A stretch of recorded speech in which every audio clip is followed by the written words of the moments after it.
Hey guys, welcome back to the AJ Analysis channel, where today we have another video covering one of Manchester United's pre-season games, this time the match against Borussia Dortmund. Now this was another one of those games played in the States, which means that if you're watching it in England, it was in the very early hours of the morning, so there was a decent chance a lot of you haven't seen this game yet. And I'm sure a lot of you may have woke up this morning, checked the score, seen the 3-2 loss, and feared the worst for Manchester United heading into this season. But don't worry, this wasn't a bad performance by any means at all, and I actually think it was arguably one of United's best performances so far in pre-season. So today we are going to be covering that. We're going to be covering Ten Hag's tactics, but before that, we need to address the elephant in the room. Where's the cap? Someone left a comment the other day saying they would only subscribe to the channel if I'd done a video without the cap. So here it is for you today, mate. I mean, you can see why I normally wear a cap because it's an absolute state, so if you're watching this, you better subscribe to the channel. I mean, all of you should just subscribe anyway. Before we continue into the video, I want to talk to you guys about today's video sponsor, the Football Shirt Club, who kindly sent me this mystery box for me to try out for myself. And as you guys would have seen in recent videos, it allowed me to get this lovely PSV shirt. On top of that, we also got some really nice playing cards as well. Now, I can't quite show you the quality of these on camera, but trust me, they really are really nice quality. You can see we've got Marcus Rashford there. We also got a really nice information card as well, which you can read there. You can pause it if you want to read it. I will be reading it later. But it kind of tells you all about the kit and the team that are wearing it. And genuinely all round, it's just really high quality. It's a brilliant service, which I really highly recommend. If you guys want to check it out, you can use the link in the description down below. I know for sure I will be getting myself another mystery box. And who knows, maybe one day one of those shirts will go in one of those frames up there. If you want to check it out, use the link in the description down below, and also use code AJ10 on your order for a lovely little discount. But let's get into the tactical side of it, because like I said, this wasn't as bad as what some people online are making out, and actually I thought this was a really good performance. Manchester United lost 3-2, so it sounds odd to say that, but I think there was individual errors in all three goals. So when we're in pre-season, in terms of the performance individually and the execution, we have to take things with a little bit of a pinch of salt because players aren't up to sharpness. I mean, we can see here, this isn't exactly the first team for United moving forward. So what we need to look at more when we're assessing pre-season is the plans and the ideas rather than the execution. So we need to look at what the team and what players are trying to do rather than what they actually do, because what they're trying to do is more likely to be the instruction from the manager, which gives us a greater idea of what the team's looking to do moving forward into the season. And what the players were trying to do was largely very good. Borussia Dortmund put a bit more of a press onto Manchester United than what we've seen from some of the other teams in pre-season, and I thought United's first phase play was brilliant. Whether that was with this team for the first hour or the team which rotated in the second half, I thought United dealt with the first phase really well. And they've done this using a bit of a different structure. So what we've seen already in pre-season is the left centre-back moving forward into midfield at times. Lisandro Martinez has done it, especially when Andre Onana has been in goal. But we saw it even with Tom Heaton in goal. However, what happened from here, rather than the left-back then pushing forward and United doing something like this, it was more like this, with Brandon Williams then dropping into the box, which was quite interesting. Because we don't normally see the left-back moving into the box on goal kicks, or just in general when the goalkeeper has the ball, so it's quite interesting to see this. Now it might just be because Brandon Williams is right-footed, so it makes more sense for him to come inside, but I'd like to hear your thoughts on why you think this was the case. Why was this the structure? A lot of the reason for it, though, I'll tell you now, was because of this. If Lindelof stayed here, it's quite easy for the striker to deal with that situation. However, as Lindelof was kind of jogging forward, into the midfield, it kind of drags the striker a little bit. And then also when Brandon Williams comes here, this winger knows that Williams is his man, but also knows that he's got to cover this area behind him. So it kind of causes, in my opinion, a bit of indecision basically in the Borussia Dortmund press, which allowed United to move the ball out from the back. And like I said already, in general, I thought the first phase play was really very good. Now, like I said, this was the side that we saw for about an hour. Again, I'm interested to hear your thoughts on why we saw this starting 11. You know, we are now very close to the start of the season, so I thought maybe we would see what is Erik Ten Hag's actual starting 11. But no, it was more rotational, but I genuinely thought this team played well. Like I said, the first phase, really very good. This allowed Manchester United to move the ball forward, and for the first hour, they were really good in possession.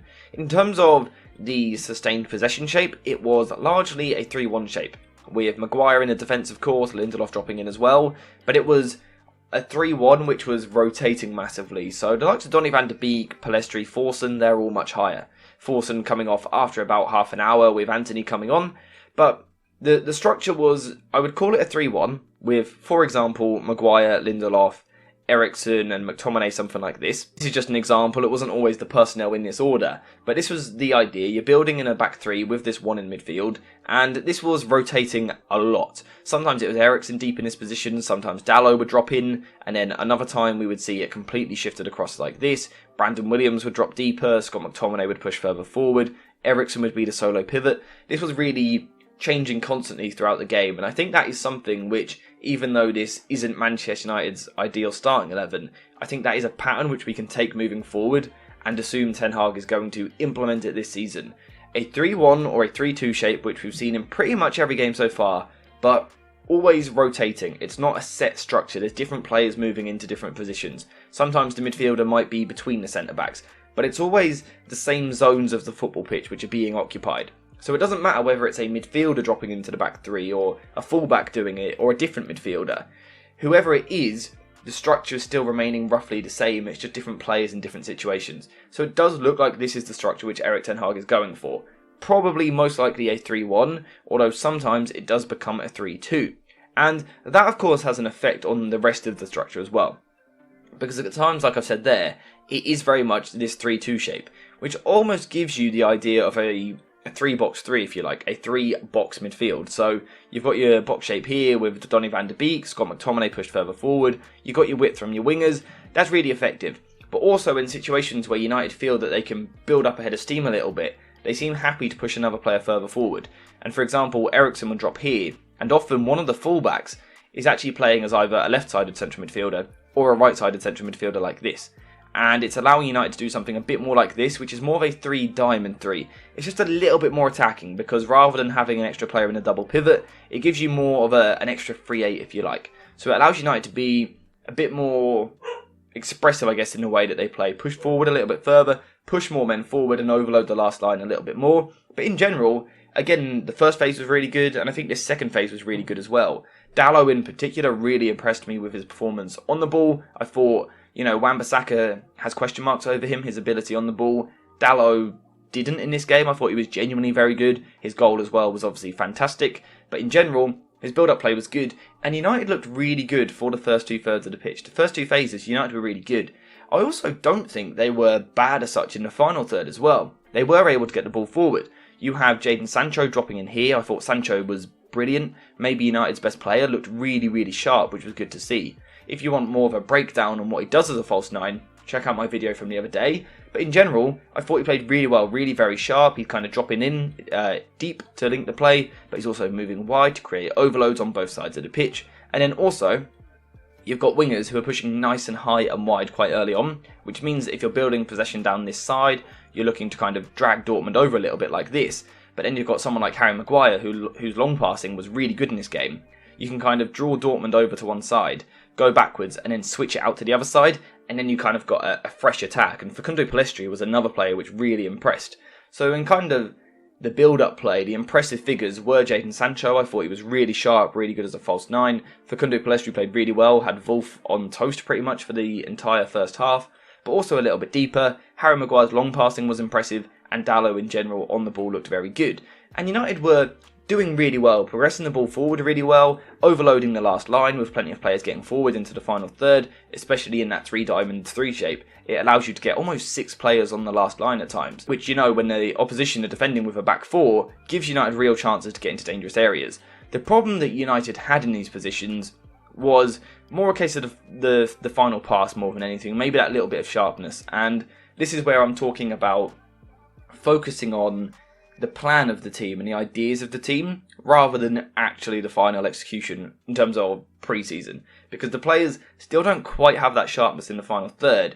But I don't think you can criticise the structure. The structure was good, players were getting forward, United were overloading that last line, and the ball was being progressed into that position. Once in the final third, there were runners, which is exactly what you need. In the past, maybe last season, that was something I criticised a little bit, a lack of runner off the ball, but that wasn't the case in this game. When Jadon Sancho was dropping deep, Donny van de Beek was happy to go the other way, Facundo Pellistri was happy to make runs, as was Scott McTominay. Even Dalot at times was making underlapping runs into these areas. So in general, I thought it was a really good first hour for United with this team, and you know, people will say they were 2-1 down, but for me that was individual errors, which of course we shouldn't just disregard. Ten Hag will without doubt be disappointed with those errors, but the main thing he would have picked up was a good structure for that first hour, a really good structure, and in general a really good performance which showed promise. So don't worry too much about the final result. I thought United played well. As I've alluded to several times, United then made pretty much changes to the whole team around the 60th minute, apart from Jadon Sancho who stayed on, but he then came off around the 72nd for Joe Hugel. But when these changes happened, there was a change to the state of the game. Now, people online have been really critical actually of this second team which came on, and I understand why, because at times it was a bit too rushed, a bit too forced, almost looking to constantly play to Marcus Rashford. But I want to give maybe a bit of context as to why that might have been happening. First of all, when you make, 9 changes at once, but also the opposition make 8 changes, I've never seen a football match have 17 changes at once and keep its flow, keep its momentum. When 17 players come onto the football pitch and 17 players are having their first touch of the match, you often get quite chaotic matches. You also get players who aren't quite sure what position they're meant to be in entirely, so it naturally leads to transitioning football. When you've also got someone like Borussia Dortmund who are playing with quite a high line, but when the subs have come on, they're not putting a ton of pressure on the ball, and you've got a runner like Marcus Rashford, I understand that temptation being there to kind of hit that ball. We saw it several times when Rashford first came on. Martinez was looking to go in behind, Casemiro. This is when players need to calm down a little bit. That would be my concern, basically, with this team which came on. I thought in general they still played alright. They created a lot of chances, and, you know, this team was crying out for a number 9, but we've got a video on that in the next couple of days, hopefully, once Rasmus Højlund is confirmed, so subscribe for that. But my concern would be more, you know, showing a bit more patience on the ball. Rashford is clearly a massive threat on the left-hand side. When the opposition are playing a high line and not pressuring the ball, that ball over the top for Rashford is so tempting because he's so dangerous in that position. But just because the ball is on and just because Rashford has made the run, you don't have to play it every time because it makes you a little bit predictable. And I thought that was the problem in the last half hour. The game was chaotic, the game state was weird, Borussia Dortmund were making a lot of changes, a lot of their players were playing only their second game in pre-season, so it did lead to an open transitional game. United kind of played into that though. They saw the chances to go forward and looked to go forward at every opportunity, and it was almost a bit too vertical at times. Not every pass has to be forward through the lines. Of course, you want that in your game, you want your team to move the ball forward, but it doesn't have to be every pass. At times they just need to kind of cycle around a little bit more. They're not even bad passes they're playing. It's just the fact that they're doing it on every single pass, it makes it chaotic. So when you're in the final third here, like Manchester United got into time and time again in that last half hour, they really were causing a lot of problems for Dortmund. The pace and the directness of United was hurting Dortmund. The problem was, you don't have to do it every time. So when United were getting into these positions here, for example Mason Mount on the ball, this ball's onto Bruno Fernandes. You could try it, and try it sometimes, but not every time. Sometimes take the extra pass, go out to someone like Wan-Bissaka, try and move Borussia Dortmund about a bit. Kind of get their defence shifting from side to side, move them into different positions, draw them over to one side of the pitch, and then try and go out to the other side. What the first team in the first hour done really well, United just didn't have that patience in the last half hour of the game. Regardless though, it was still all round a really good performance. I thought Anthony looked sharp, particularly with his defensive work. Onana in goal was phenomenal. He was making saves, he was shouting and screaming at defenders, demanding more of them when they weren't doing the right thing. But then on the ball, his passing is a joke. What we didn't see in his first game the other day, in his debut, was passes over the top. He added that to his game in this particular match. A couple of passes over to Marcus Rashford, one to Bruno Fernandes as well, where if the run is timed better and the control is better, United have a serious weapon there. I thought Onana was phenomenal. I thought Marcus Rashford looked really direct. I've seen him getting a lot of criticism online and even had a couple of DMs on Twitter asking about it. I think it's a difficult one to gauge because when Alejandro Garnacho was playing this position last season, and of course Rashford was as well, there were situations where Rashford was a little bit too passive on the ball and people were criticising him for it. Then Garnacho comes onto the pitch, picks up the ball and goes at his man every single time. Now sometimes he was losing the ball, but we were all sitting here praising him, saying, you know, he's taking his man on, he's being direct, we want that. Suddenly Rashford was doing that last night. Pretty much every time he got the ball, he was going at the fullback. People were critical of it, just because it wasn't coming off every time. Again, we have to consider the sharpness of these players. These are not sharp footballers. These are not fully fit footballers. They're not in their flow. They're not in the rhythm of a proper Premier League season. So, again, we have to consider the ideas. Is it the right idea? Yes and no. It's kind of like the rest of the team. At times, yes, take your fullback on, but perhaps not every single touch. That was probably my biggest criticism of the last half hour. Just take the extra touch sometimes. Just be a little bit slower. Someone like Casemiro especially, that long pass is always on, you don't always have to hit it. But in general, apart from that, I think United played very well. The goals conceded were stupid, silly goals. Ten Hag will criticise the player individually for doing that and kind of have a word with them, but it wasn't a structural issue. Lindelof just passing to them isn't a structural issue, it's individual mistakes. Wan-Bissaka doing the same. But in terms of the bigger picture moving forward, I thought this was a good performance and there was a lot to be excited about. If you haven't watched the match, take the chance to go watch it back. I do think it was a good game, a good performance, and hopefully having maybe watched this video first, it might give you a better idea of what to look out for during the game. Or if you've already watched the match, let me know what you think. Do you agree with what I've been saying? Let me know all of that in the comment section down below. But apart from that, thank you guys for watching. I hope you have enjoyed it. And as always, I'll see you in the next one.